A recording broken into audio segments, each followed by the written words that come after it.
5월 16일 월요일, 찾을 때 곁에 있는 물. 세계에서 가장 깊은 호수인 바이칼호수는 아주 거대하고 웅장합니다. 1마일 깊이에 길이는 거의 400마일, 폭이 49마일이며 전 세계 지표면 담수의 5분의 1 정도를 담고 있습니다. 그러나 이 물은 대체로 접근하기가 어렵습니다. 바이칼호수는 러시아의 가장 외딴 지역의 하나인 시베리아에 위치하고 있기 때문입니다. 이 지구상의 많은 곳에서 그렇게 절실히 물이 필요한데도 이처럼 방대한 양의 물이 많은 사람들이 접근하기 어려운 곳에 숨겨져 있다는 사실이 아이러니합니다. 비록 바이칼호수는 멀리 떨어져 있을지 모르지만 가장 절실히 필요한 사람들이 이용할 수 있고 다가갈 수 있는 끝없는 생명수의 원천이 있습니다.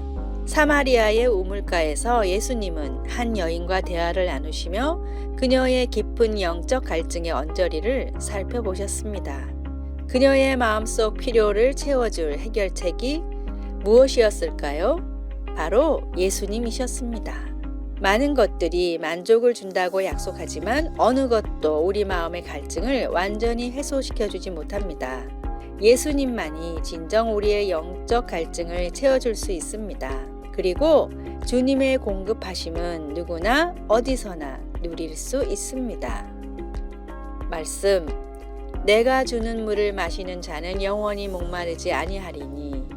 요한복음 4장 14절. 찬송 526장 목마른 자들아. 기도. 하나님, 생명을 주시고 삶의 목적과 의미를 주시니 감사합니다. 하나님과 당신의 사랑 안에서 진정한 만족을 찾을 수 있도록 가르쳐 주소서. 아멘.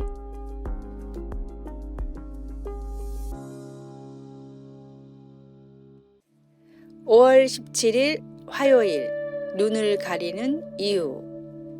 미국 세인트루이스 지방법원의 전설적인 판사 제임스 허킨스는 법정에 설 때마다 눈을 헝겊으로 가렸습니다.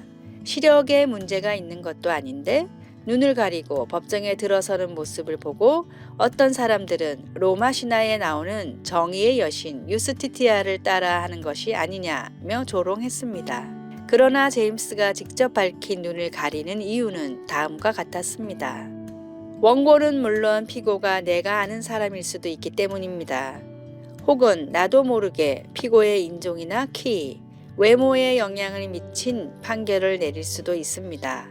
눈을 가린다고 판결이 완전해지지는 않겠지만 할 수 있는 최대한 노력해야 한다는 것이 나의 신념입니다.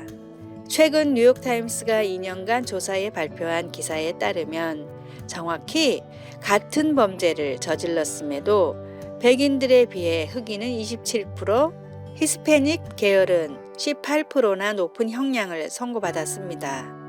인간은 불완전한 존재이기에 보이는 것, 듣고 배운 모든 것에 영향을 받을 수밖에 없습니다. 불완전한 존재라는 것을 먼저 인정하고 내 안에 있는 차별과 편견의 시선을 최대한 걷어내고 모든 사람들을 하나님의 형제 자매로 보려고 노력하십시오. 오늘의 말씀, 오직 위로부터 난 지혜는 첫째, 성결하고 다음에 화평하고 관용하고 양순하며 긍휼과 선한 열매가 가득하고 편견과 거짓이 없나니. 야고보서 3장 17절. 오늘의 찬송 378장 내 선한 목자. 오늘의 만나, 주님이 주신 사랑의 마음으로 다른 사람들을 바라보게 하소서. 다른 사람의 흠은 덮어주고 장점만 바라보려고 노력합시다.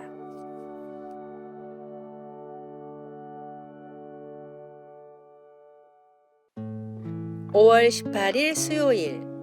계획을 세웠나요? 거의 18살의 청년 게이드는 자신의 제1지망 대학에 장학금을 받고 진학할 수 있으리라 기대하고 있었습니다.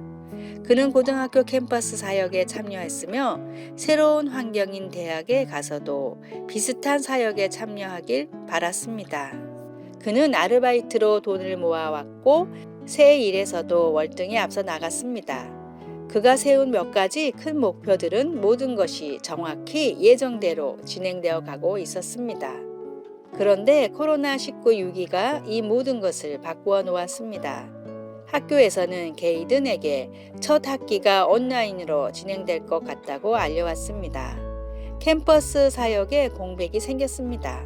비즈니스가 문을 닫자 일자리에 대한 기대도 사라져 버렸습니다. 실망에 빠진 그에게 친구가 유명한 프로 건투 선수의 말을 넉살맞게 인용하며 말했습니다. 그래, 주먹으로 입을 얻어맞기 전까지는 누구에게나 계획이 있지. 잠언 16장은 우리의 모든 일을 하나님께 맡길 때 하나님이 우리의 계획을 견고하게 하시고 그분의 뜻대로 행하실 것이라고 말합니다. 그러나 진정한 현실은 어려울 수 있습니다. 그것은 우리의 길을 혼자 꾸려 나가겠다는 생각을 의도적으로 떨쳐버리고 하나님의 인도하심을 열린 마음으로 받아들여야 하기 때문입니다. 어떤 실망감으로 미래에 대한 계획을 바꾸었습니까? 오늘 하나님의 인도를 구하기 위해 무엇을 할 수 있을까요? 말씀. 사람이 마음으로 자기의 길을 계획할지라도 그의 걸음을 인도하시는 이는 여호와이시니라. 잠언 16장 9절. 찬송 384장 나의 갈 길 다 가도록. 기도. 하나님, 선하시고 신실하신 하나님이 제 발걸음을 확고히 해주실 것을 알고 실망 속에서도 하나님을 신뢰할 수 있도록 도와주소서. 아멘.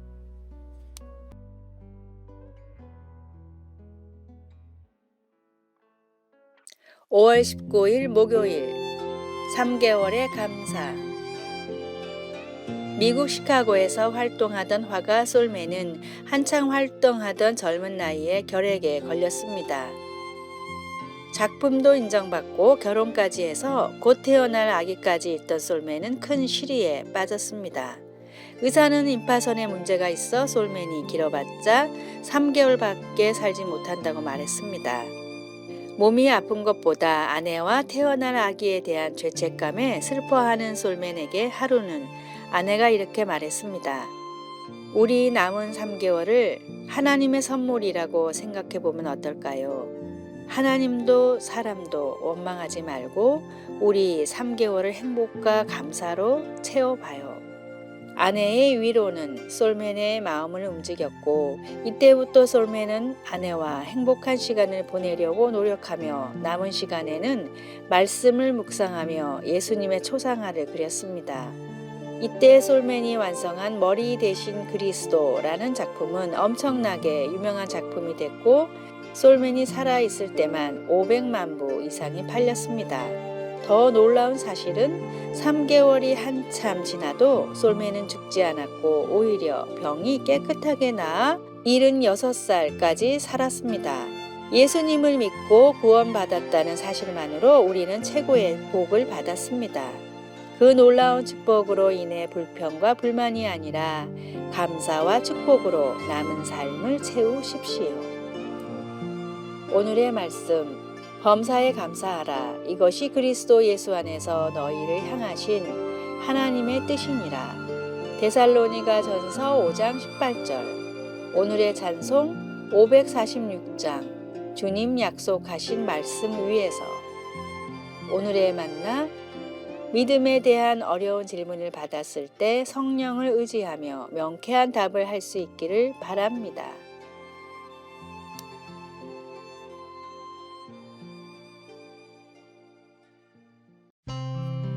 5월 20일 금요일 성경 말씀을 기반으로 정리한 7가지 지혜로운 대화 방법.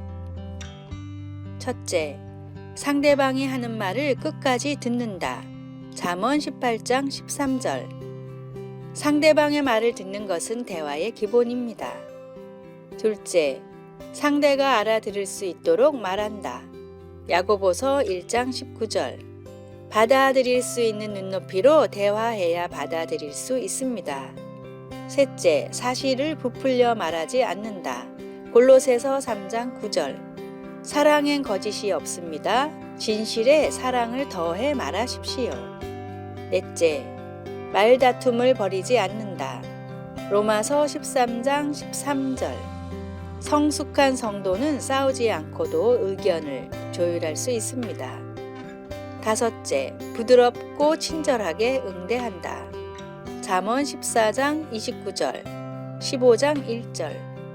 어떤 일이든 가시돋친 말이나 분을 품은 말을 사용하지 마십시오. 여섯째, 상대를 책망하거나 비판하지 않는다. 갈라디아서 6장 1절. 심령을 회복시키고 격려하는 말을 대화의 목적으로 삼으십시오. 일곱 번째, 비난과 책망에 똑같이 대응하지 않는다. 베드로전서 2장 23절, 3장 9절. 비난과 책망은 그대로 돌아오는 메아리일 뿐입니다. 아래의 빨간색 글자 구독을 누르시어 더 많은 전도의 열매를 맺으시기를 기도합니다.